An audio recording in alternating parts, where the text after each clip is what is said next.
तिथिबाह्य हो चुके हैं विवाह। तिथिबाह्य हो चुके हैं विवाह। मनुष्य ने खोज लिए हैं सुकून और सुरक्षा के विकल्प। उपयोगिताएं चुनने लगीं संबंधों की अनुकूल धरती।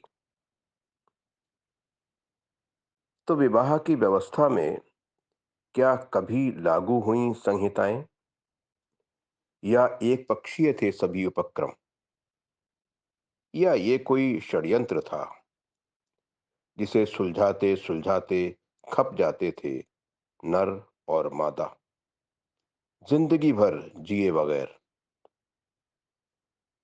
तो सृष्टि के सातत्य के लिए पर्याप्त है विपरीत यौनांगों का मिलन। तो विवाह थे ही कब? मनुष्य की युग यात्रा के बीच मात्र एक अस्थाई असंतुलित व्यवस्था, भयवश या सुरक्षा के प्रतिदान में प्रस्तुत होता रहा स्त्री यौनांग। तो किसी नपुंसक के हरम में कैद हुई 16,000 स्त्रियां, संरक्षित शासकों ने भी रख लीं 400-500 पत्नियां, अनेक यौन दासियां, विवाहेतर उपव्यवस्थाएं।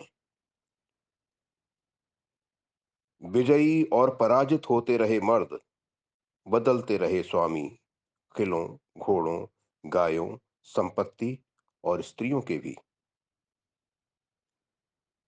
तो भयभीत पुरुष का शौर्यावरण था विवाह, या किसी कापुरुष का छद्म पौरुष, प्रेम करने की क्षमता से असमर्थ, असंबद्ध, क्षुब्ध सत्ताकांक्षी, करता रहा हत पौरुष की भरपाई, एकत्र करता रहा बहुमूल्य रत्न, किले, गायें, अश्व, गज और युवतियां भी।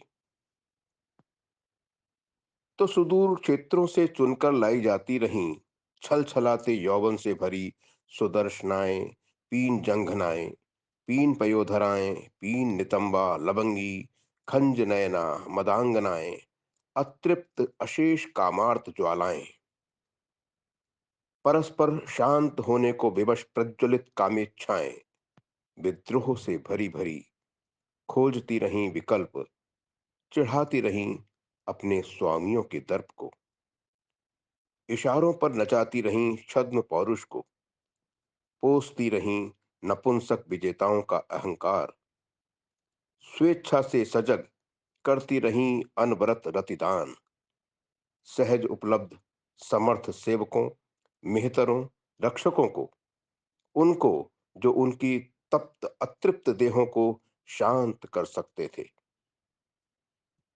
तो एक दूसरे को विजित करने की हिंसक यात्रा में तृप्ति खोजती रही स्त्री, निम्न कुल के बलिष्ठ पुरुषों से जनती रही उनसे संततियां, पैदा होते रहे व्यास, वाल्मीकि, सत्यकाम, सभी पांडव, विदुर, पांडु, धृतराष्ट्र भी, राम, लक्ष्मण, भरत और शत्रुघ्न भी। विजेताओं की संततियों ने भोगा सत्ता सुख, वीर भोग्या वसुंधरा। तो अतृप्त बंदी स्त्रियों ने सौंप दिया तथाकथित निम्न कुलवंशियों को सिंहासन। तो महान वंशावलियों में है मेहतरों, सेवकों, साइसों और महावतों का रक्त, जिनके रक्त की ऊष्मा से रचा जाता रहा है इतिहास।